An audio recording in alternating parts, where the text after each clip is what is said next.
तो मेरे प्यारे प्यारे 9th के बच्चों जो अभी 10th में आए हैं, आई नो बहुत ज्यादा बर्डन फील हो रहा होगा। आसपास सभी बोल रहे होंगे अब तो 10th स्टैंडर्ड है, 9th में जो कर लिया 10th में अच्छे से पढ़ाई करनी है। तो स्कूल में यूटी आ रहा हो, कोई फर्स्ट टर्म आ रहा हो, प्री बोर्ड आएंगे, सबके लिए हम एकदम तैयार होंगे। पहले दिन से बोर्ड तक एकदम रिलैक्स होके बैठे होंगे, तब सुबह 4 बजे उठ के पढ़ने की कोई जरूरत नहीं पड़ेगी। हेलो एवरीवन, कैसे हैं आप सब? तो मेरे प्यारे प्यारे 9th के बच्चों जो अभी 10th में आए हैं, बोर्ड एग्जाम है ना?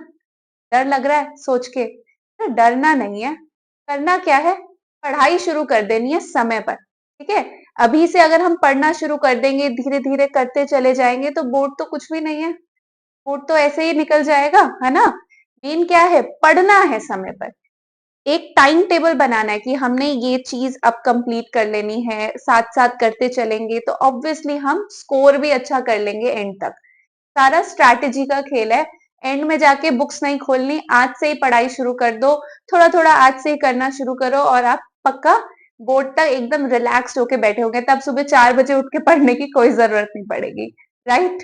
ठीक है, तो आज ही हम स्टार्ट करने वाले हैं अपना क्लास 10th का साइंस का chapter 1, chemical reactions and equations. ठीक है, इस चैप्टर में क्या है, मतलब टॉपिक क्या है, कॉन्सेप्ट क्या है, वो तो पढ़ेंगे ही हम, साथ साथ क्वेश्चन भी करते जाएंगे, क्योंकि एग्जाम में तो क्वेश्चन आंसर करके आना है ना? तो वो भी प्रैक्टिस साथ साथ ही चलती रहेगी। कॉन्सेप्ट समझा जाएगा, क्वेश्चन प्रैक्टिस होगा, फिर कोई दिक्कत नहीं है। फिर स्कूल का कोई यूनिट टेस्ट आ जाए या एग्जाम वाइवा हो या बोर्ड एग्जाम हो, क्वेश्चन तो वहीं वहीं पे सॉल्व हो ही जाएगा हमारा। राइट? क्या? ठीक है, चलिए स्टार्ट करते हैं with chapter 1, chemical reactions and equation. अच्छा, चैप्टर शुरू करने से पहले थोड़ा सा इसका ब्रीफिंग पीछे का भी थोड़ा समझ लेते हैं कि केमिकल रिएक्शन एंड इक्वेशन जो चीज है, ये आई कहां से है। ठीक है, क्या है ये केमिकल रिएक्शन? तो केमिकल रिएक्शन कुछ चेंज की वजह से हुई होगी। यस, कोई चेंज हुई होगी, चीज कुछ केमिकल चेंजेस हुए होंगे, इसकी वजह से वो रिएक्शन हुई होगी और उसी रिएक्शन को हमने इक्वेशन के फॉर्म में लिखा होगा। तो यही रिएक्शन और इक्वेशन को ही पढ़ना है हमें यहाँ पे। ठीक है, तो चलिए शुरू करते हैं सबसे पहले कि चेंज क्या होता है। तो बेटा चेंज मीन्स कोई चीज का बदलना। ठीक है, अब चेंज आपने क्लास 7th 8th में पढ़ा होगा। चेंज हमारे दो तरह के होते हैं, एक होता है फिजिकल चेंज, एक होता है केमिकल चेंज। अब फिजिकल चेंज क्या होता है? फिजिकल चेंज कोई किसी की फिजिकल प्रॉपर्टी में कुछ बदलाव आ जाए, है ना? कोई भी सब्सटेंस है, उसकी फिजिकल प्रॉपर्टी उसकी क्या हो सकती है, उसकी स्टेट, उसमें कोई चेंज आ जाए। ठीक है, जैसे कि हमारा वाटर है। ठीक है, अगर मैं उसको फ्रीज कर दूं तो वो आइस बन जाएगा। अब उसकी स्टेट है सॉलिड। ठीक है, उसको हम मेल्ट करेंगे तो वो लिक्विड स्टेट में आ जाएगा। है तो अभी भी पानी। यस, बस वहां पे वो आइस फॉर्म में था, अब वो यहाँ पे लिक्विड वाटर फॉर्म में आ गया। फर्दर मैंने उसे बॉईल कर दिया, हीट कर दिया, क्या हुआ, सराउंडिंग्स में चला गया वाटर वेपर की फॉर्म में। यस, तो अब क्या होगा, गैस है अभी भी पानी, लेकिन पानी ने अपनी फॉर्म्स चेंज कर ली। एक में वो सॉलिड स्टेट था, फिर वो लिक्विड था, फिर वो गैस बन गया, तो उसकी फिजिकल स्टेट चेंज हुई। तो हम इस तरह के चेंजेस को बोलते हैं फिजिकल चेंज। तो जरा डेफिनेशन भी एक बार देख लेते हैं, क्या होते हैं physical change? A change in which substance undergoes a change in its physical properties। ठीक है, उसको बोलते हैं फिजिकल चेंज। ये चेंज हमें यूजुअली दिखता है अपनी आंखों से। ठीक है, इसीलिए हम इसको फिजिकल चेंज बोल रहे हैं। फाइन, जैसे शेप और साइज में अगर चेंज हो, आपने एक पेपर लिया, ठीक है, पेपर को आपने फर्दर कट कर दिया 4 पीसेस में, वो 4 पीसेस भी तो अभी पेपर ही है, कुछ और तो नहीं बन गए, कोई न्यू सब्सटेंस तो फॉर्म नहीं हुआ। इसका मतलब फिजिकल चेंज में कोई नया सब्सटेंस नहीं फॉर्म होता। ठीक है, जब भी फिजिकल चेंज होगा, कोई न्यू सब्सटेंस फॉर्म नहीं होगा। एक पेपर को लिया, उसको 4 हिस्सों में काट दिया, रहा तो अभी भी पेपर ही, बस बड़े से छोटा हो गया। क्या हुआ, साइज चेंज हो गया। या आपने, हो सकता है वो स्क्वायर पेपर था, उसको उसमें से ट्राइंगल निकाल दिया, so you have change the shape of the paper, but it is still a paper. Yes, तो ये तो हो गए फिजिकल चेंज के बारे में। अच्छा, कलर भी चेंज हो सकता है। जैसे कार को पेंट कर दिया, व्हाइट कलर की कार थी, आपको अच्छी नहीं लग रही थी, आपने अपने मनपसंद रंग लिया और उससे उसे पेंट कर दिया, है तो अभी भी कार ही। श्योर तो नहीं बन गई, जस्ट कलर चेंज हो गया। ये भी एक फिजिकल प्रॉपर्टी है जो हमें दिख रही है। स्टेट मैंने आपको अभी एक्सप्लेन किया। अच्छा, जैसे रबर बैंड है, रबर बैंड को स्ट्रेच किया, शेप चेंज हुई, साइज चेंज हुआ, यस है तो अभी भी रबर बैंड ही, यस तो ये फिजिकल चेंज भी हमें दिख रहा है। और आइस मेल्टिंग, अभी मैंने आपको बताया बर्फ आपकी पिघल गई, यस बर्फ पहले सॉलिड फॉर्म में उसकी कुछ शेप थी, लिक्विड में उसकी शेप ही नहीं है कुछ भी, जिस कंटेनर में रखोगे वही शेप ले लेगा वो, ठीक है ना। तो this is also physical change because we can see this change through our eyes, ठीक है। तो फिजिकल चेंज में मोस्ट इंपॉर्टेंट थिंग जो हमें याद रखनी है कि कोई भी नया सब्सटेंस नहीं फॉर्म होने वाला यहाँ पे, ठीक है। जो भी सब्सटेंस है वो बस अपनी फिजिकल प्रॉपर्टी को चेंज करेगा, वैसे वो वही रहेगा, ठीक है ना। पेपर है तो पेपर ही रहेगा, रबर बैंड है तो रबर बैंड रहेगा, पानी है तो पानी ही रहेगा, बस या तो वो आइस फॉर्म में हो सकता है, वेपर में हो सकता है, या लिक्विड में हो सकता है, ठीक है, ठीक है। तो ये चीज तो हमारी क्लियर हो गई। ये चीज आई गेस अब सबके दिमाग में रहेगी कि फिजिकल चेंज में कोई भी नया सब्सटेंस फॉर्म नहीं होगा, ठीक है। दूसरी इंपॉर्टेंट चीज जो फिजिकल चेंज के बारे में है, फिजिकल चेंज बेटा जनरली रिवर्सिबल होता है। Reversible means that you can get it back. कैसे? जैसे ये मेरा आइस था, मैंने इसको मेल्ट किया और मेरा वाटर बन गया, ठीक है। रिवर्सिबल मीन्स इस पानी को दोबारा से फ्रीज करके आइस बना दूं, यस। तो physical changes are reversible also, you can get it back. आपने रबर बैंड को स्ट्रेच किया, छोड़ दो, वापस अपनी ओरिजिनल शेप पे, yes. so it is a reversible change, clear?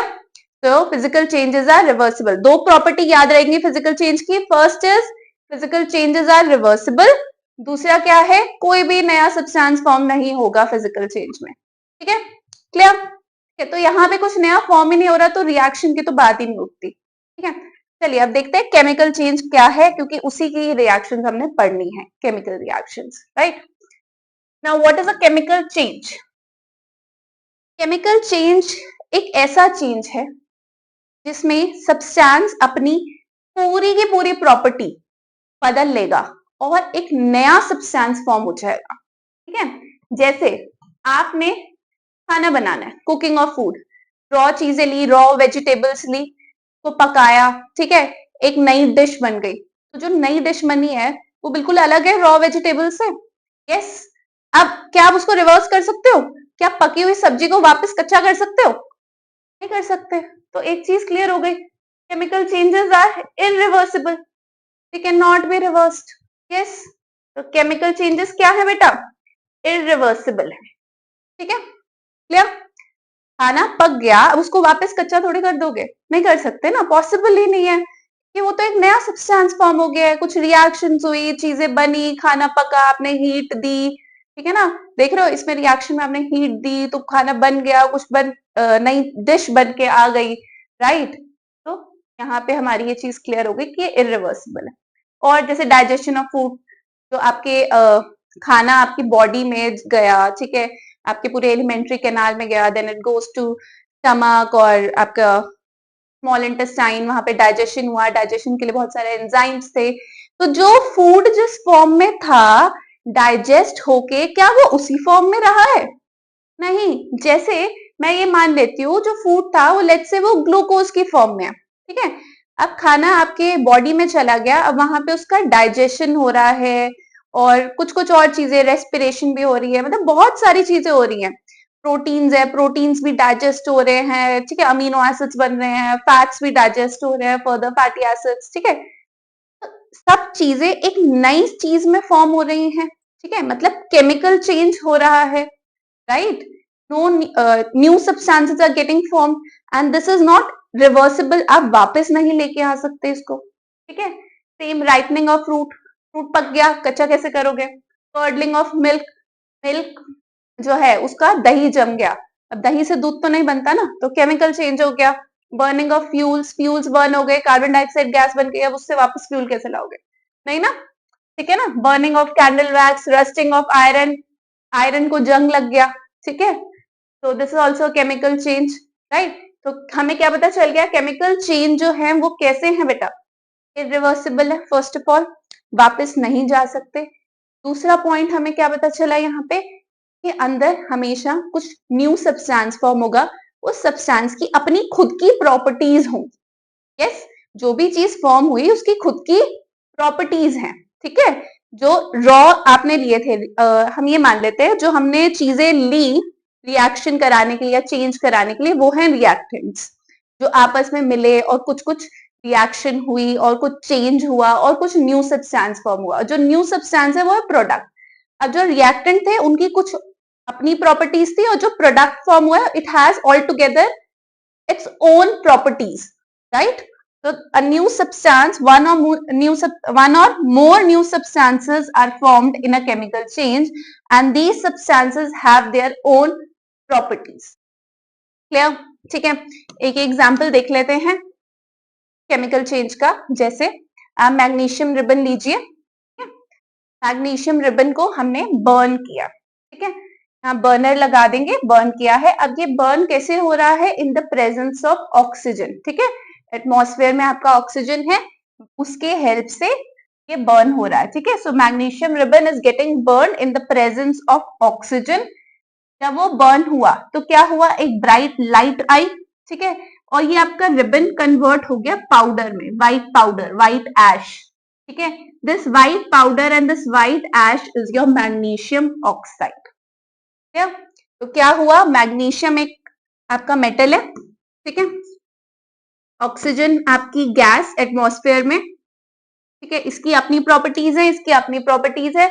जब ये मैग्नीशियम रिबन ऑक्सीजन की प्रेजेंस में बर्न हुआ, एक न्यू सब्सटेंस फॉर्म हुआ, मैग्नीशियम ऑक्साइड, जो एक व्हाइट पाउडर था, इसकी अपनी प्रॉपर्टीज है, ठीक है। अब ये बिल्कुल न्यू सब्सटेंस है, ठीक है, it's no longer a metal, it's magnesium oxide, it's a white powder. यह मेटल नहीं रहा, यस, ठीक है, ये मेटल का ऑक्साइड बन चुका है, राइट। तो इस तरीके के जो रिएक्शंस या इस तरीके के जो चेंजेस होते हैं उन्हें हम बोलते हैं केमिकल चेंज, ठीक है। तो आई होप ये एक चीज आपको अच्छे से क्लियर हो गई होगी। फिजिकल चेंज क्या होता है, जो फिजिकल प्रॉपर्टीज में चेंज हो, उसमें क्या होता है आपका, कोई नया सब्सटेंस फॉर्म नहीं होता, और फिजिकल चेंज को हम रिवर्स भी कर सकते हैं, ठीक है।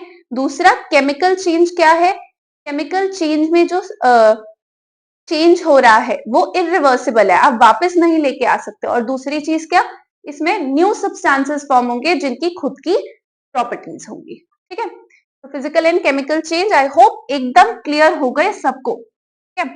अब चैप्टर का नाम क्या था बेटा, चैप्टर का नाम है केमिकल रिएक्शन एंड इक्वेशन, ठीक है। तो पहले समझते हैं कि केमिकल रिएक्शन होती क्या है, ठीक है।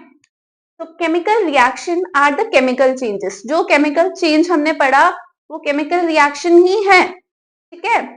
Chemical reaction are the chemical changes in which new substances new properties are formed. यही हुआ था मैग्नीशियम रिबन के केस में भी, कोई नया सब्सटेंस फॉर्म हुआ था जिसकी अपनी प्रॉपर्टीज थी, राइट। अच्छा, अब केमिकल रिएक्शन में होता कैसे है, मतलब हम कैसे कह सकते हैं कि ये जो हुई चेंज हुआ है ये केमिकल रिएक्शन है। जब भी आपका केमिकल रिएक्शन होगा तो क्या हुआ होगा, कुछ बॉन्ड टूटे होंगे, लेट्स से रिएक्टेंट्स के केस में बॉन्ड्स टूटे होंगे, और प्रोडक्ट जो फॉर्म हो रहा होगा वहां पे कुछ न्यू बॉन्ड्स फॉर्म हुए होंगे, यस। तो जब भी केमिकल रिएक्शन होगी तो there is some breaking and some making of bonds and also rearrangement of atoms, ठीक है। तो न्यू जो प्रोडक्ट बन रहा होगा उसको बनाने के लिए कुछ एटम्स आपस में रीअरेंज हुए होंगे जिससे नया प्रोडक्ट फॉर्म हुआ होगा, राइट। तो it involves breaking and making of bonds and also rearrangement of atoms, ठीक है। तो केमिकल रिएक्शन ये होती है, अगर एग्जाम में डिफाइन करने को आ जाए तो हम इस तरीके से कर सकते हैं। जैसे यहाँ पे देखिए मैंने लिखा है कोई A प्लस बी है, A plus B, let's say ये हमारे रिएक्टेंट्स है जिनके बीच में केमिकल रिएक्शन हो रही है, ठीक है। ये क्या है, जो केमिकल रिएक्शन में पार्टिसिपेट कर रहे हैं, जो आए हैं आपस में एक दूसरे से रिएक्ट करने, ठीक है। ए और बी एक दूसरे के पास आ रहे हैं, ए अपने एटम्स लेके आ रहा है, बी अपने एटम्स लेके आ रहा है, दोनों एक दूसरे से रिएक्ट करने के लिए आए हैं, ठीक है। जब दोनों के बीच में रिएक्शन हुई तो कुछ बॉन्ड्स टूटे होंगे, कुछ नए बॉन्ड्स बने होंगे, कुछ रीअरेंजमेंट हुआ होगा, और आपके न्यू प्रोडक्ट्स फॉर्म हो गए, let's say C and D. ठीक है, अब ये जो सी और डी फॉर्म हुए हैं, ये इनकी अपनी खुद की प्रॉपर्टीज हैं। ठीक है, इनका ए और बी से अब कोई लेना देना नहीं, ए और बी अलग है, सी एंड डी एक अलग स्पीशीज बन गए हैं। तो जो सी और डी क्या है, they are the new substances which are produced because of a chemical reaction happened between A and B, right? तो रिएक्टेंट्स कौन होंगे? जिनके बीच में रिएक्शन होगी। प्रोडक्ट्स कौन होंगे? जो न्यू सब्सटेंसेस फॉर्म होंगे। तो ये आपकी केमिकल रिएक्शन की डेफिनेशन हो गई। रिएक्शन केमिकल चेंज है जिसमें न्यू सब्सटेंसेस फॉर्म हो रहे हैं। कैसे हो रहे हैं? Breaking and making of bond से। किनके बीच में ब्रेकिंग और मेकिंग हो रही है? रिएक्टेंट्स के बीच में कुछ बॉन्ड्स टूट रहे हैं, प्रोडक्ट्स के लिए कुछ नए बॉन्ड्स बन रहे हैं, कुछ रीअरेंजमेंट हो रहा है, राइट? ठीक है, तो ये हो गया आपका बेटा केमिकल रिएक्शन। ठीक है, हमारी केमिकल रिएक्शन की डेफिनेशन हो गई। चलिए अब आगे देखते हैं केमिकल रिएक्शन को हम आइडेंटिफाई कैसे करें।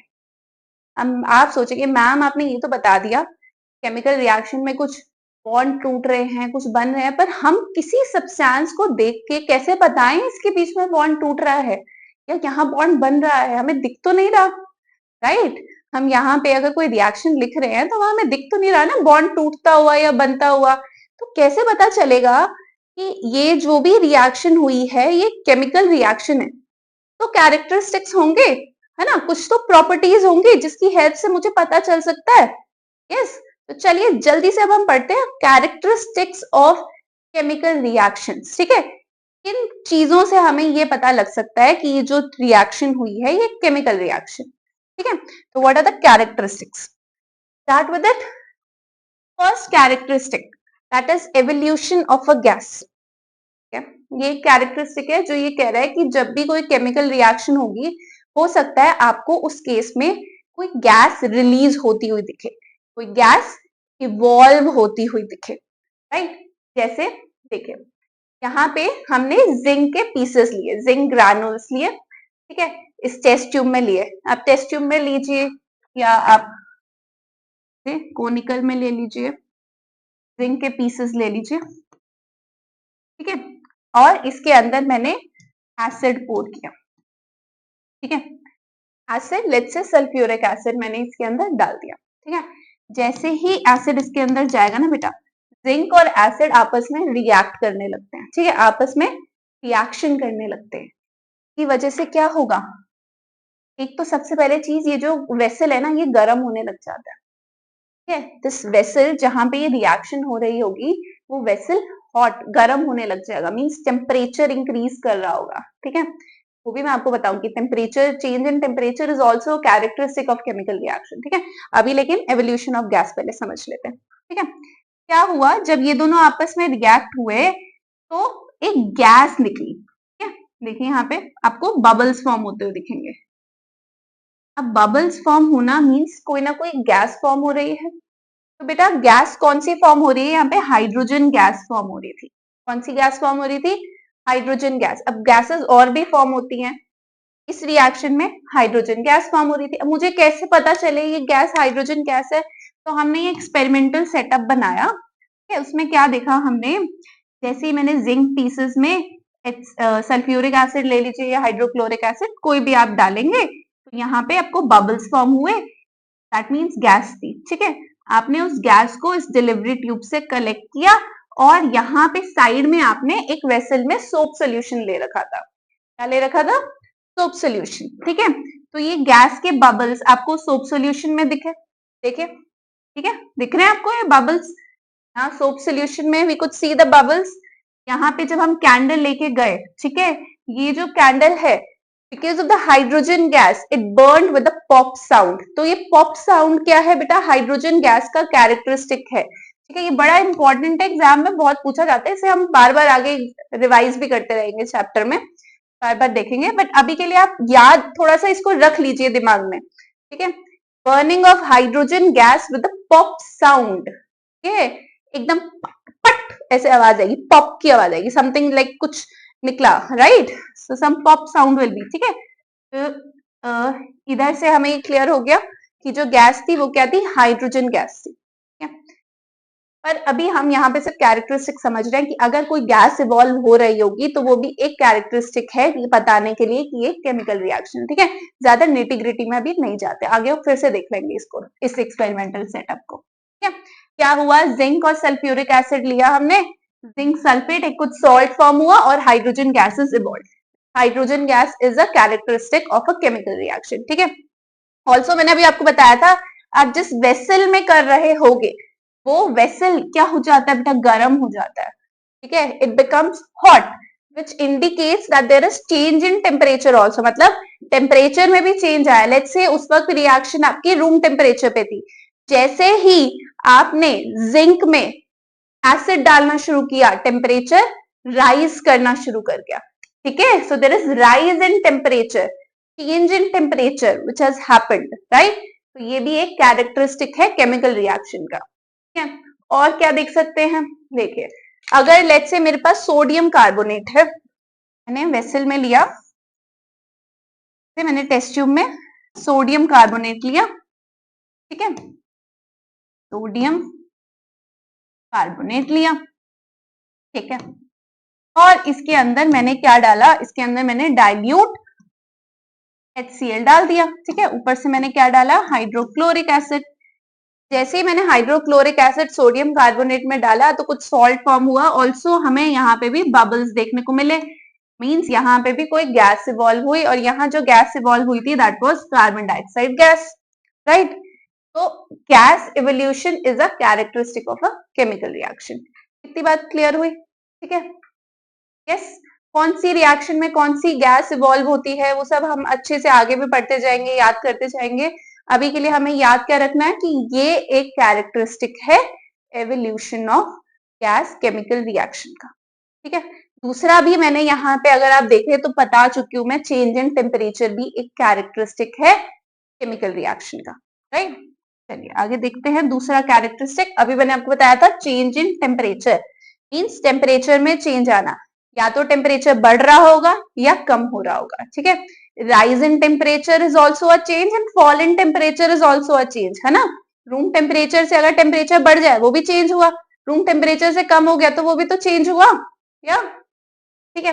तो देखिए दो तरह से होंगे, अगर तो आपकी हीट रिलीज हो रही होगी या प्रोड्यूस हो रही होगी रिएक्शन में, जैसे हम पीछे देखा जब हमने जिंक के पीसेस जैसे कोनिकल फ्लास्क में लिए थे, के अंदर जब हमने एसिड डाला तो वेसल आपका हॉट हो गया, मींस क्या हुआ होगा, हीट रिलीज हुई है, हीट प्रोड्यूस हुई है। तो ऐसी रिएक्शंस जिसमें हीट प्रोड्यूस होगी उन रिएक्शंस को हम क्या बोलेंगे, एक्सोथर्मिक रिएक्शंस। क्या बोलेंगे, एक्सोथर्मिक रिएक्शंस, फाइन। मींस यहाँ पे आपका टेम्परेचर राइज किया है, हीट प्रोड्यूस हुई, हीट रिलीज हुई, टेम्परेचर बढ़ गया, ठीक है।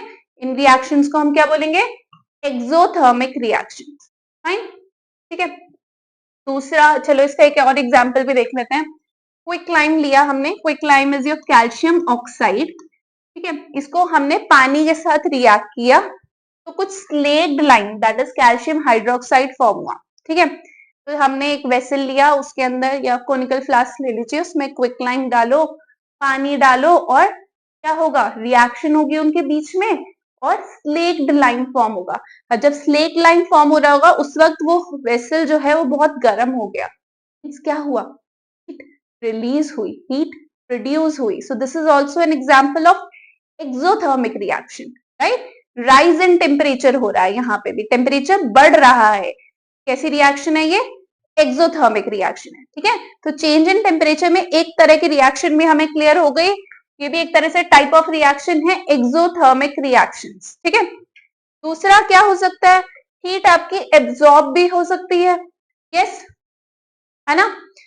हीट एब्जॉर्ब मतलब जो भी केमिकल रिएक्शन हुई उसको आपको रिएक्शन को कराने के लिए आपने कुछ हीट दी और उस हीट को रिएक्टेंट से एब्जॉर्ब करके न्यू प्रोडक्ट फॉर्म किया, ठीक है। तो ऐसे केस में बेटा क्या हुआ, फॉल इन टेम्परेचर हुआ, मींस जब आपने उसको हीट दी तो ऑलरेडी वो हाई टेम्परेचर पे थी, ठीक है।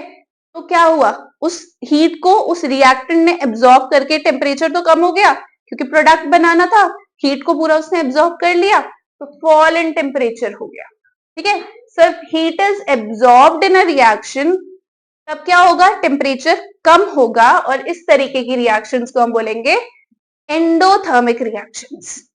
क्या बोलेंगे बेटा, एंडोथर्मिक। ठीक है, चलिए इसका एग्जाम्पल भी देख लेते हैं।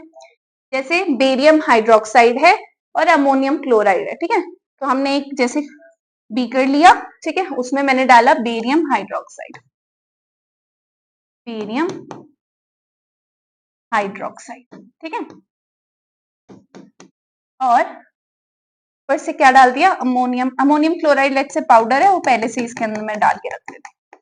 ठीक है, अमोनियम क्लोराइड NH4Cl, ठीक है, अमोनियम क्लोराइड डाला, दोनों ने आपस में रिएक्शन करी, क्या फॉर्म हुआ, barium chloride, ammonia and water. ठीक है, दीज आर द प्रोडक्ट्स। ठीक है, जब ये सब फॉर्म हुआ तो उस वक्त इस रिएक्शन में बहुत सारी हीट एनर्जी एब्जॉर्ब हो गई। एब्जॉर्ब हो गई मींस टेम्परेचर कम हो गया, कम हो गया, अगेन चेंज इन टेम्परेचर। ठीक है, तो this is also example of change in temperature. ठीक है, तो चेंज इन टेम्परेचर एक कैरेक्टरिस्टिक है केमिकल रिएक्शन का। ठीक है, तो आप तब भी बता सकते हो कि ये रिएक्शन केमिकल रिएक्शन है जब या तो टेम्परेचर बढ़ रहा हो रिएक्शन के टाइम पे, या टेम्परेचर कम हो रहा हो। जब टेम्परेचर इंक्रीज हो रहा होगा, ठीक है, तो उस तरीके की रिएक्शंस कौन सी हो जाएगी, एक्सोथर्मिक रिएक्शन। और जब टेम्परेचर कम हो रहा होगा, डिक्रीज हो रहा होगा, तो वो कौन सी रिएक्शंस हो जाएंगी, एंडोथर्मिक रिएक्शन। ठीक है, आई होप ये आपको क्लियर हो रहा होगा अच्छे से। ठीक है, एक्सोथर्मिक एंड एंडोथर्मिक, राइट। ठीक है, चलिए नेक्स्ट कैरेक्टरिस्टिक देखते हैं।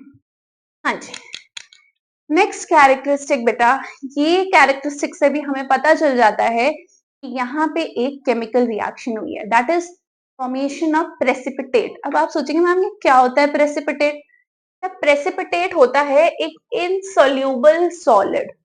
इनसोल्यूबल सॉलिड, सोल्यूबल मींस जो चीज पूरी घुल जाए, जैसे नमक लिया वो पानी में पूरा घुल गया, क्या है वो, सोल्यूबल है। ठीक है, अगर कोई ऐसा सब्सटेंस हम पानी में डिसॉल्व करने की कोशिश करें जो उसमें नहीं घुल रहा है ना, उसमें नहीं मिक्स हो रहा, उसमें वो सोल्यूबल नहीं है, तो वो सब्सटेंस क्या बन जाता है, इनसोल्यूबल। ठीक है, वो उसमें डिसॉल्व ना होके नीचे सेटल डाउन हो जाएगा, तो दैट इज द प्रेसिपिटेट। ठीक है, तो ये फॉर्मेशन ऑफ प्रेसिपिटेट भी एक कैरेक्टरिस्टिक है। कैसे, मींस दो कोई सॉल्यूशंस लिए होंगे आपने, उनके बीच में रिएक्शन कराई होगी, रिएक्शन कराने के बाद एक इनसोल्यूबल सॉलिड फॉर्म हो गया होगा जो उस सॉल्यूशन में डिसॉल्व नहीं हो पा रहा, वो नीचे सेटल होके आपको मिल गया होगा, राइट।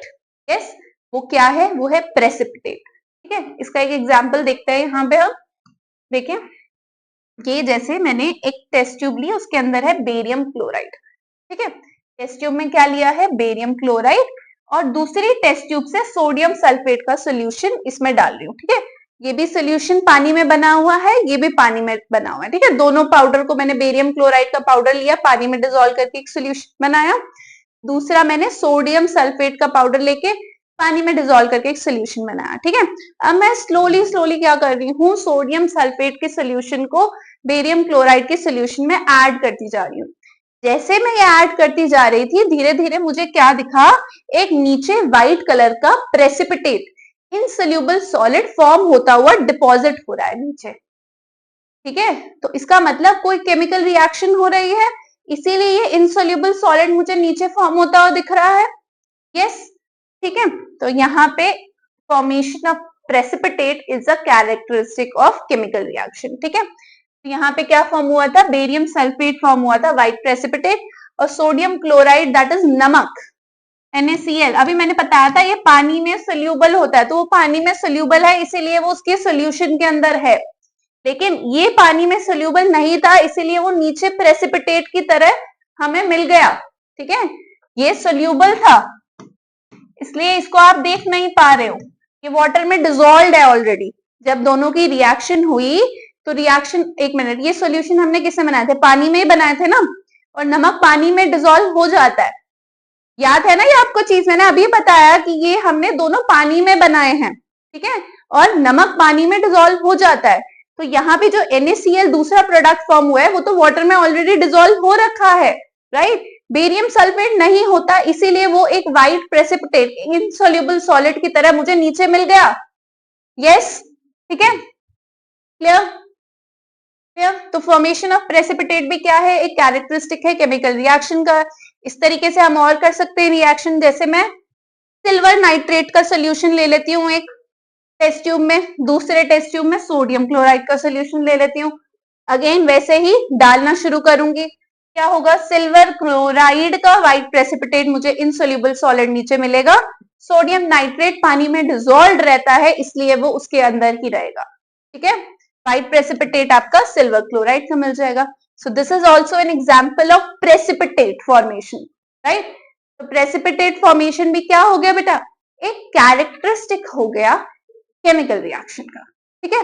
अब तक हमने 3 कैरेक्टरिस्टिक समझ लिए। पहला क्या था, एवोल्यूशन ऑफ गैस, में कुछ गैस इवॉल्व हो रही हो, जैसे हमने वहां देखा था हाइड्रोजन गैस फॉर्म हो रही थी, या किसी रिएक्शन में कार्बन डाइऑक्साइड गैस फॉर्म हो रही है, ठीक है। तो वो एक हो गया। दूसरा हमने देखा था चेंज इन टेम्परेचर, टेम्परेचर या तो बढ़ रहा होगा या तो टेम्परेचर घट रहा होगा, राइट। तीसरा हमने देख लिया फॉर्मेशन ऑफ प्रेसिपिटेट, कोई इनसोल्यूबल सॉलिड फॉर्म हुआ होगा, राइट, ठीक है। चलिए फोर्थ कैरेक्टरिस्टिक क्या है, लेट्स सी। हाँ जी, चेंज इन कलर। अब चेंज इन कलर भी बेटा एक कैरेक्टरिस्टिक होता है केमिकल रिएक्शन का, ठीक है। आप देखिए, मैंने जैसे क्या किया, ये मेरा कॉपर सल्फेट का सोल्यूशन था। कॉपर सल्फेट का सोल्यूशन बेटा ब्लू कलर का होता है, ठीक है। इसमें मैंने एक आयरन नेल डाल दिया, ठीक है। अब क्या रिएक्शन हुई, क्यों हुई, वो टाइप्स ऑफ रिएक्शन में देखेंगे, अभी यहाँ से चेंज इन कलर समझेंगे, ठीक है।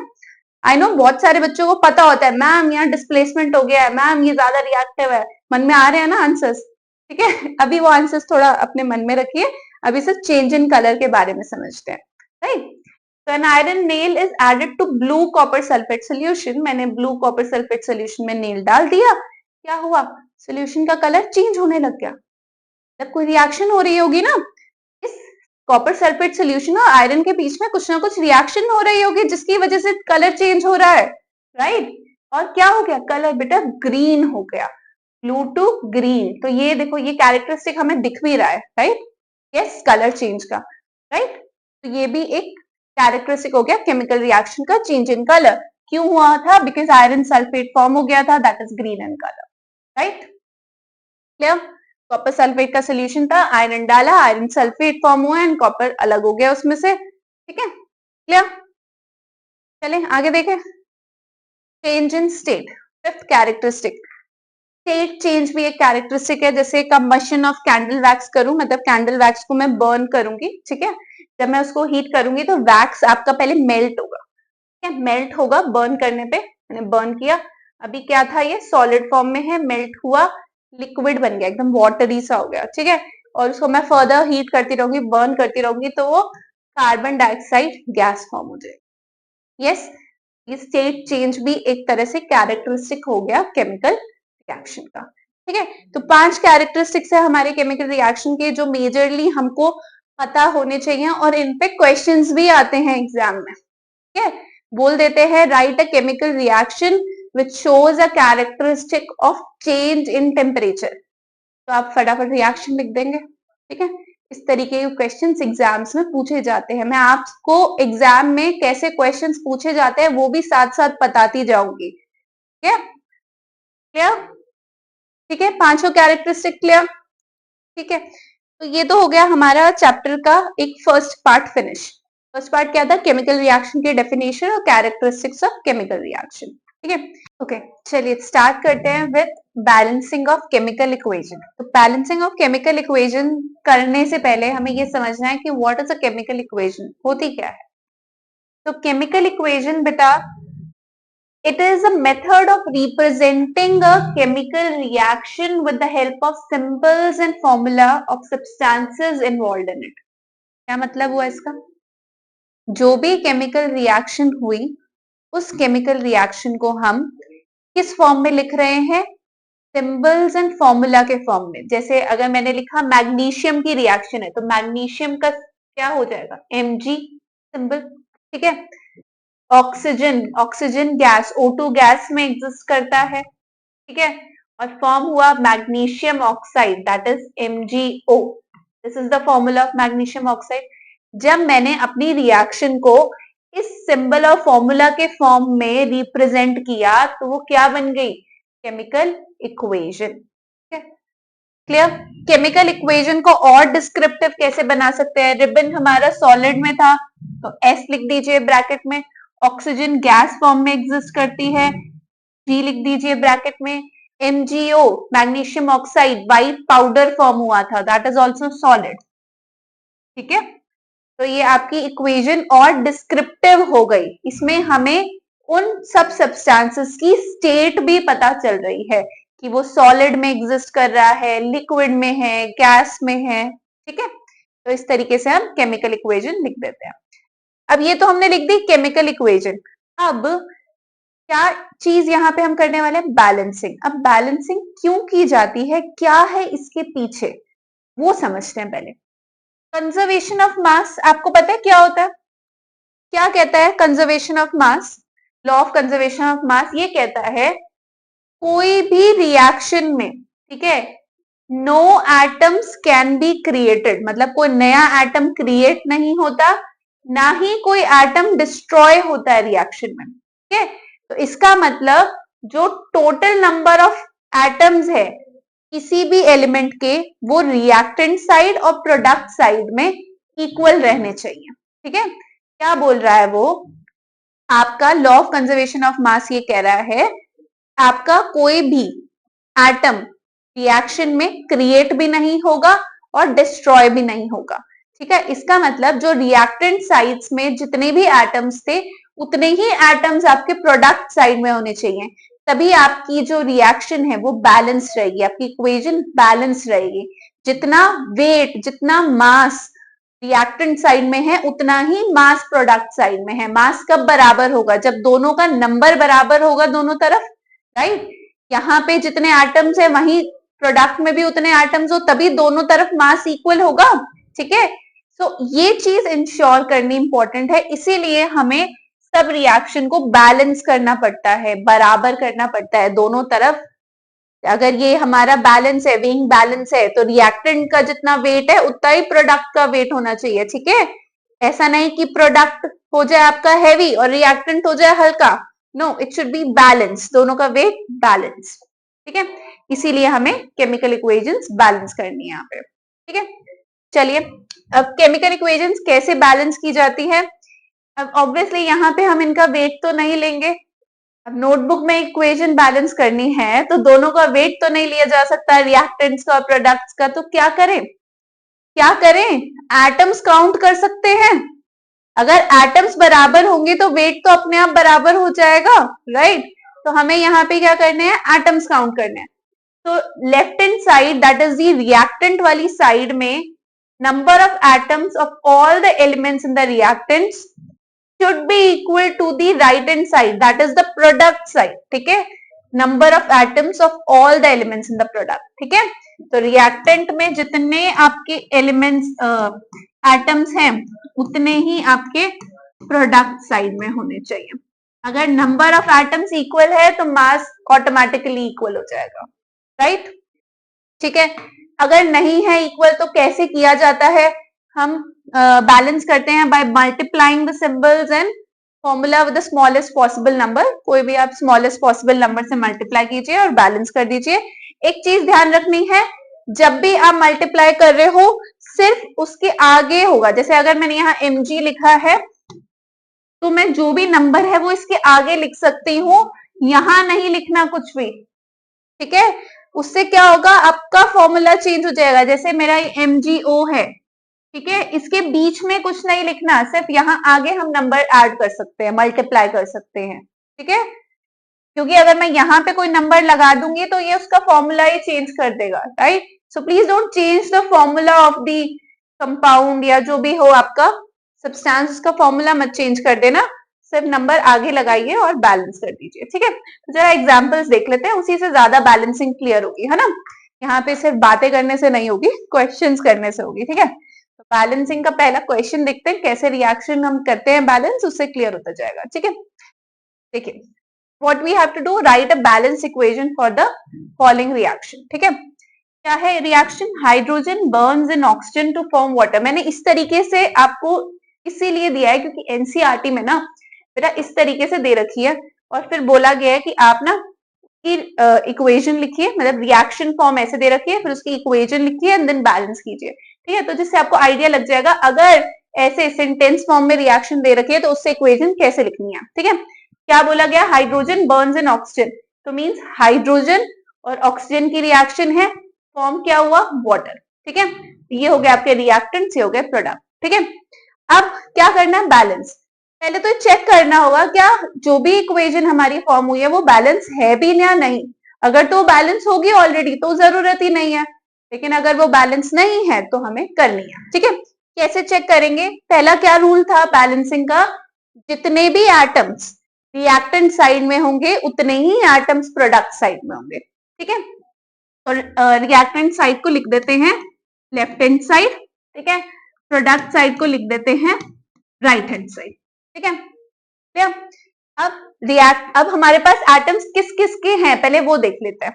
हमारे पास यहाँ हाइड्रोजन का एटम है और ऑक्सीजन का है। ठीक है, हाइड्रोजन एंड ऑक्सीजन है। क्लियर?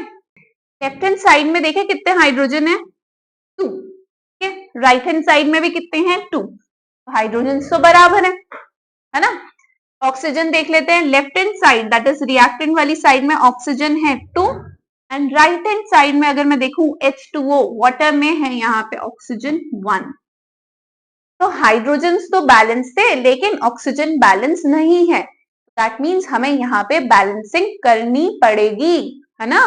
बैलेंसिंग का रूल क्या है? हर एक एटम बराबर होना चाहिए रिएक्टेंट और प्रोडक्ट साइड में। यहाँ पे हाइड्रोजन्स तो बराबर थे पर ऑक्सीजन बराबर नहीं है। ठीक है, तो चलिए बराबर करते हैं। उसे कैसे करेंगे? मैंने आपको क्या बताया था, हम मल्टीप्लाई कर सकते हैं कोई भी होल नंबर। ठीक है, यहाँ पे देखिए मुझे क्या करना है? ऑक्सीजन बराबर करना है। तो यहाँ पे 2 हैं रिएक्टेंट्स में, प्रोडक्ट में 1 है, तो अगर मैं यहाँ पे 2 कर दूं मल्टीप्लाई, ठीक है, यहाँ पे 2 कर दूं वाटर, दूसरे कलर से दिखा देती हूँ आपको।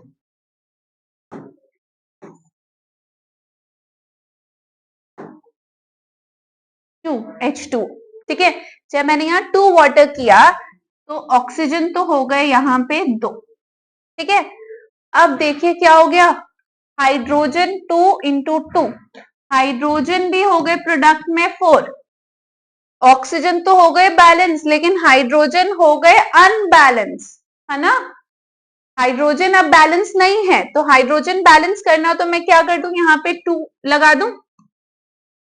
2 इंटू 2 4, हाइड्रोजन भी 4, रिएक्टेंट साइड में प्रोडक्ट साइड में भी 4, ऑक्सीजन यहाँ पे 2, ऑक्सीजन प्रोडक्ट में 2।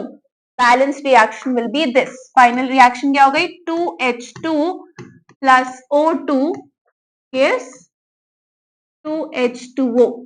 So this is my balanced reaction, है ना। बराबर है रिएक्टेंट और प्रोडक्ट साइड में एटम सब। यस, इस तरीके से हम बैलेंसिंग करेंगे। ये बहुत आसान सी थी, बहुत बेसिक सी थी। अब आगे और थोड़ा लेवल इंक्रीज करेंगे। ठीक है, देखते हैं ये क्या है next.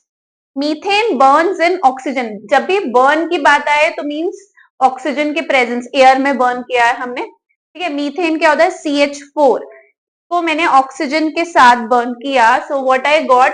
Carbon dioxide and water. ठीक है, ये मेरी रिएक्शन है, इसको बैलेंस करना है। पहले चेक कर लेते हैं कि ये बैलेंस है कि नहीं है। ठीक है, left hand side and right hand side. ठीक है, कौन कौन से एटम्स है इसमें? Carbon, hydrogen and oxygen. ठीक है, लेफ्ट हैंड साइड में कार्बन देखेंगे कितने हैं बेटा? 1 कार्बन है।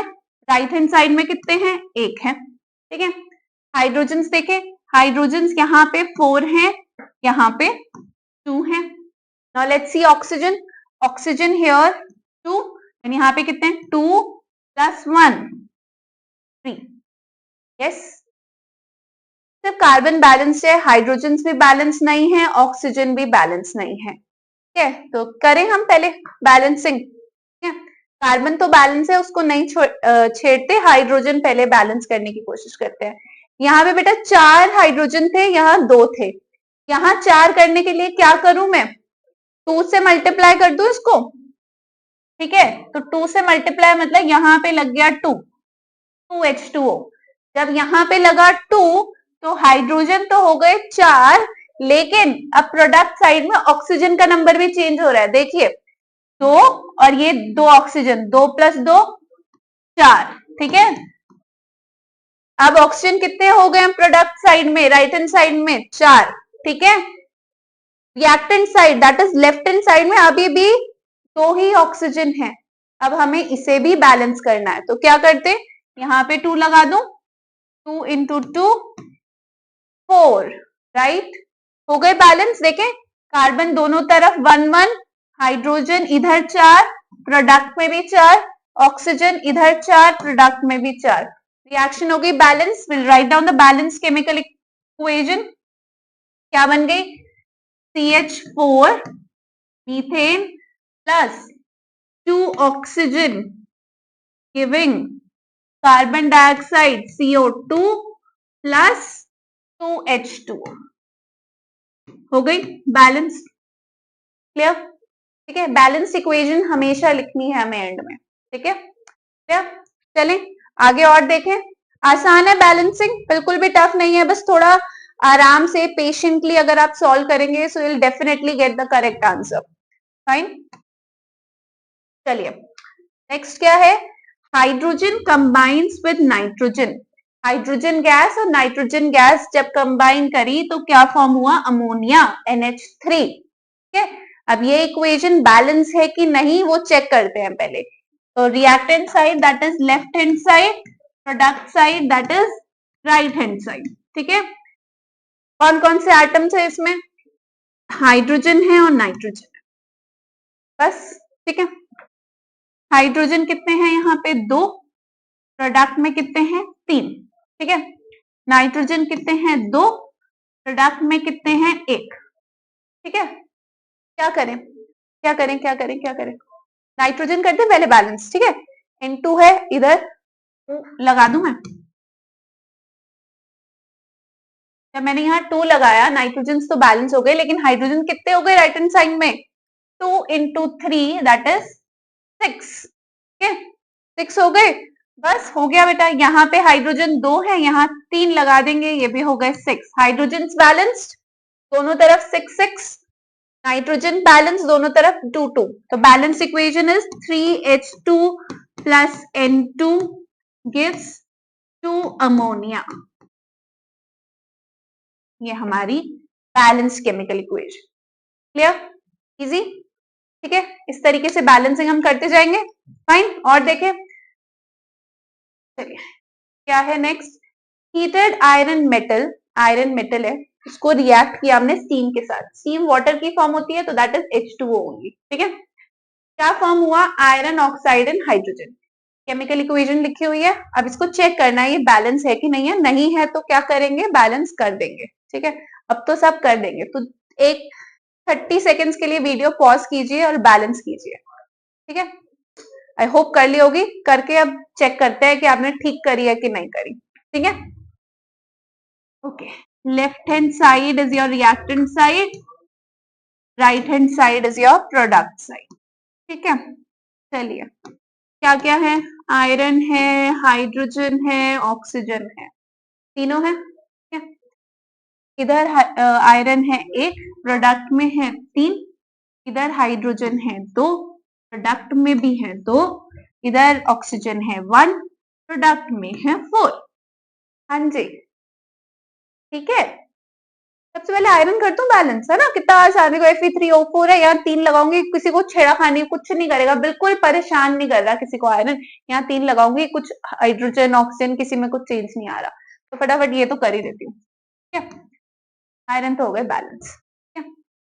हाइड्रोजन बैलेंस्ड ही है, ऑक्सीजन ही करना है अभी तो बैलेंस, तो ऑक्सीजन यहाँ 4 थे तो इधर अगर मैं 4 लगा दूं मेरे ऑक्सीजन भी हो गए बैलेंस, पर ऑक्सीजन बैलेंस हो गए लेकिन हाइड्रोजन हो गए अनबैलेंस, देखिए यहाँ पे हो गए 8, इधर तो अभी भी हैं 2, क्या करें, इससे मल्टीप्लाई करूं, 8 चाहिए मुझे 4 से, Yes.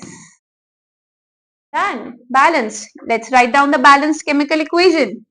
3Fe plus 4H2O gives Fe3O4 plus 4H2. सब बैलेंस है. देखिए iron 3 hydrogen 4 into 2 8, here also 4 into 2 8, यहाँ पे oxygen 4 and here also oxygen 4. So this is a balanced chemical equation. Done? Clear? बढ़िया. ठीक है, तो इस तरीके से बैलेंसिंग होती रहेगी हमारी. ठीक है, चलिए और देखते हैं. ओके, अब सीबीएसई में किस तरीके के क्वेश्चंस आते हैं बैलेंसिंग के वो देख लेते हैं एक बारी. ठीक है, सीबीएसई क्या करते हैं, एमसीक्यू में दे देता है बैलेंसिंग. अब इक्वेशन देखने में लग रही है बहुत टफ, है ना, लेकिन ये बैलेंसिंग करनी ये एमसीक्यूज के साथ, ऑप्शंस के साथ बहुत ही आसान है. बहुत आसान है. मैं अभी आपको करके दिखाऊंगी, आप खुद बोलोगे मैम इतना इजी आता है पेपर में, इतना आसान, है ना. चलिए देखते हैं. So to balance the following chemical equation, the values of the coefficients of x, y and z must be respectively. तो x, y and z के ये तीनों कोफिशियंट्स है, इनका नंबर बताना है. ठीक है, बड़े ध्यान से पहले इक्वेशन को देखिए. देखें क्या है, जिंक नाइट्रेट. ठीक है, क्या दे रहा है, zinc oxide NO2 and O2. अगर मैं यहाँ देखूं जिंक और इधर जिंक है, ठीक है, दोनों 1 1 है ऑलरेडी. ठीक है, तो x और y जो है वो सेम होना चाहिए कोफिशिएंट, क्योंकि अगर ये दोनों डिफरेंट हो गए ना तो जिंक का नंबर चेंज हो जाएगा, क्योंकि रिएक्शन में और कहीं जिंक है ही नहीं, है ना, सिर्फ जिंक यहाँ है और यहाँ है. तो यहाँ x और y की वैल्यू सेम होनी चाहिए. तो जरा मैं ऑप्शन अगर देखूं तो पहला वाला तो हो ही नहीं सकता, बिकॉज x और y अलग अलग है और d में भी x और y अलग अलग है. a और d तो हो गए कैंसिल. ठीक है, क्या बचे हैं, b और c. ठीक है, जो आपका मन करे वो पहले सब्स्टिट्यूट करके देख लो. मैं सी कर रही हूँ क्योंकि यहाँ छोटा नंबर है, छोटे नंबर से मल्टीप्लाई आसानी से हो जाएगा. पहले सी कर लेते हैं. ठीक है, चलिए पुट करूं. 2 जिंक नाइट्रेट हीट किया, क्या बना, 2 ZNO प्लस तीसरा क्या था यहाँ पे 4 NO2 प्लस O2. ठीक है, अब चेक कर लें. चलिए मैं यहाँ चेक करके दिखाती हूँ. LHS और RHS में आप बोलोगे मैम आपने कैसे कर दिया, पक्का सही है कि नहीं है, चेक कर ले. चलिए, जिंक नाइट्रोजन एंड ऑक्सीजन 3 है हमारे पास. चलिए जिंक कितने हैं यहाँ पे 2, RHS में भी है 2, नाइट्रोजन देखें 2, ये 2 है, ये 2 into 2 4, यहाँ देखें 4. ऑक्सीजन काउंट कर लें, ये कितने हैं 3 into 2 6 into 2 12.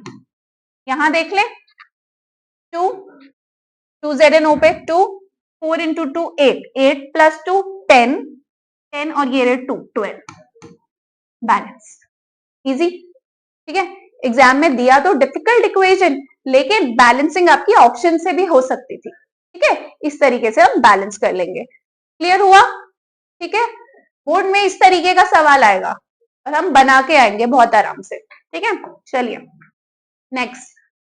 Consider following chemical equation. तो ये इक्वेशन है, अगेन यहाँ पे क्या दे रखे हैं, कोफिशिएंट्स दे रखे हैं. आपको ABCD की वैल्यू बनानी है. 30 सेकेंड्स के लिए वीडियो पॉज कीजिए और सॉल्व कीजिए, आपका आंसर आ जाएगा फटाफट.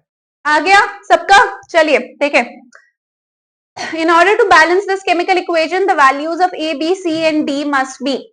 ठीक है, यहाँ पे देखिए Al2O3 है, यहाँ AlCl3 है. ठीक है, तो यहाँ पे ऑलरेडी 2 एल्यूमिनियम है, यहाँ पे 1 है, और कहीं पे भी एल्यूमिनियम नहीं है रिएक्शन में. ठीक है, रिएक्टेंट साइड में ऑलरेडी 2 है, प्रोडक्ट साइड में 1 है. ठीक है, तो अब जो भी कोफिशिएंट मल्टीप्लाई होंगे वो इस तरीके से होंगे, ये ध्यान में रख के होंगे कि दोनों तरफ बराबर रहे एल्यूमिनियम. ठीक है, तो यहाँ पे जो रेशो बन के आना चाहिए, यहाँ पे 1:2 का रेशो होना चाहिए, क्योंकि ऑलरेडी यहाँ पे 2 एग्जिस्ट कर रहे थे, वहां 1 है. ठीक है, यस. तो चलिए देखें क्या हो सकता है 1:2 के रेशो में A और C के बीच में. A और C का 1:2 एक ये है. ठीक है, यहाँ पे 1 and 3 है, तो ये तो नहीं है. यहाँ पे 2 and 3 है, ये भी नहीं है. यहाँ पे 2 and 2 है, दिस इज 1:1, ये नहीं है भैया, ए है आंसर। कितना आसान था ना, पुट करके देख लेते हैं, चलिए ना। आप बोलोगे मैम पता नहीं कैसे हो रहा है ये, 1Al2O3 प्लस 6HCl, मैं ऑप्शन ए पुट कर रही हूँ इसके अंदर ABCD, ठीक है। गिविंग E कितना है, 2AlCl3 प्लस 3H2O, ठीक है। चलिए हाँ जी, LHS और RHS चेक करते हैं। LHS RHS क्या क्या है, एल्यूमिनियम है, तो वहां कर लेते हैं। यहाँ आप कहोगे मैम दिख तो रहा नहीं यहाँ पे, करते हैं।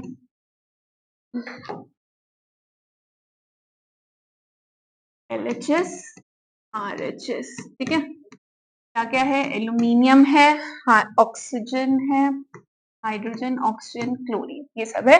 एल्यूमिनियम देखिए यहाँ पे 2, इधर भी 2, दोनों तरफ 2 LHS RHS में। हाइड्रोजन चेक कर लेते हैं, 6HCl on the reactant side and 6HCl on the 6 hydrogen on the reactant side and 6 hydrogen on the product side. Let's see the oxygen. 3 oxygen यहाँ है, 3 ऑक्सीजन वहां है। क्लोरीन भी देख लेते हैं, यहाँ पे 6 क्लोरीन है, 2 into 3 यहाँ पे 6 हो गए। So this is your balanced chemical equation. Clear? Done? Equation देखने में मुश्किल लग रही थी पर बहुत आसानी से सॉल्व हो गई ऑप्शन से, राइट? चले आगे, नेक्स्ट क्वेश्चन। चलिए ओके, सो ये भी देखिए कुछ सेम ही तरीके का क्वेश्चन है। इक्वेशन दे रखी है, बैलेंस करना है, एक्स एंड वाई बताने, X Y and Z, right, coefficients है ना, राइट। क्या है, 30 सेकेंड्स के लिए पॉज करके आप खुद ट्राई कीजिए, हाँ हो जाएगा पक्का। चलिए क्या है, MnO2 plus XHCl gives MnCl2 plus YH2O plus Cl2। देखो यहाँ पे Mn तो बराबर ही है दोनों तरफ, तो Mn को तो छेड़ना भी नहीं है क्योंकि वहां कोफिशिएंट भी नहीं दे रखे, ठीक है। कहानी यहाँ से आ जाएगी, यहाँ देखते हैं क्या है। यहाँ पे हाइड्रोजन से देखते हैं, ठीक है। यहाँ 1 हाइड्रोजन है, यहाँ 2 है, ठीक है। यहाँ 1 हाइड्रोजन है, यहाँ 2 है, और इस HCl और वाटर के अलावा कहीं और हाइड्रोजन नहीं है। तो जब भी जो भी कोफिशिएंट मल्टीप्लाई किया जाएगा वो ये ध्यान में रख के किया जाएगा, यहाँ 1 थे, यहाँ 2 ऑलरेडी हैं, तो रेशियो शुड बी 2:1 कोफिशिएंट का, है ना, तभी बराबर रहेंगे, ठीक है। तो 2:1 का रेशियो देखे एक्स एंड वाई का कहाँ है, यहाँ क्या है 6:2, सो दैट इज 3:1, ये नहीं होगा। 4:1 नहीं होगा, ठीक है। और अच्छा ये 2:2, 1:1 नहीं होगा। सी ऑप्शन पुट कर लेते हैं। Mn, देखो ये 2:1 है ना ratio, MnO2 plus 4HCl gives MnCl2 plus 2H2O plus क्या है लास्ट, 1 ही है, Cl2। ये एमसीक्यूज में बैलेंसिंग सॉल्व करने का तरीका है, जल्दी से जल्दी, ठीक है। LHS RHS, manganese, hydrogen, oxygen, chlorine, ठीक है। मैंगनीज दोनों तरफ 1 है, उसको हमने छेड़ा भी नहीं। हाइड्रोजन यहाँ पे 4, यहाँ पे 4, ठीक है, 2 into 2, राइट। क्लोरीन अच्छा ऑक्सीजन इधर 2, इधर भी 2, ठीक है। क्लोरीन देखे 4, इधर 2, इधर है 2, इधर है 4, बैलेंस। डन, कितना इजी था। ऑप्शंस को हम डिलीट करते जा रहे हैं, मतलब जो गलत है उसको हटाओ और सही वाला पुट करो and will get the answer, ठीक है। ज्यादा हिट एंड ट्रायल करके यहाँ पे बैलेंस करने की जरूरत नहीं पड़ेगी एमसीक्यूज में तो एटलीस्ट, ठीक है। तो बेटा इस तरीके के क्वेश्चन बैलेंसिंग के एग्जाम्स में आते हैं, ठीक है। और आज हमने हमारे चैप्टर का एक portion that is chemical reactions क्या होती हैं, उनके कैरेक्टरिस्टिक्स क्या होते हैं, और इन केमिकल रिएक्शन को इक्वेशन में जब लिखते हैं तो उन्हें बैलेंस कैसे करते हैं, ठीक है। ये पोर्शन हमने चैप्टर 1 का खत्म कर दिया, ठीक है। अब आपको क्या करना है, इस पोर्शन को अच्छे से रिवाइज करना है, एनसीईआरटी में देखना है, क्वेश्चंस इसके सॉल्व करने हैं, ठीक है। एनसीईआरटी कहीं से भी हम छोड़ेंगे नहीं क्योंकि एनसीईआरटी से ही पेपर बनता है। एक एक एक्टिविटी, एक एक क्वेश्चन अच्छे से करके जाएंगे। अभी से रेडी करेंगे तो स्कूल में यूटी आ रहा हो, कोई फर्स्ट टर्म आ रहा हो, प्री बोर्ड आएंगे, बोर्ड आएंगे, सबके लिए हम एकदम तैयार होंगे। पहले दिन से। तो जो जिनके पेरेंट्स बोल रहे हैं बेटा 9th में अच्छा नहीं था लेकिन 10th अच्छा चाहिए, तो बोल दो हमने मैम से पढ़ना स्टार्ट कर दिया और हम डेफिनेटली अच्छा रिजल्ट लेके आएंगे। यस, ठीक है। तो मिलते हैं नेक्स्ट क्लास में, ठीक है। नेक्स्ट में हम इसका टाइप्स ऑफ केमिकल रिएक्शंस करेंगे। फाइन, तब तक के लिए stay motivated, keep practising, bye bye.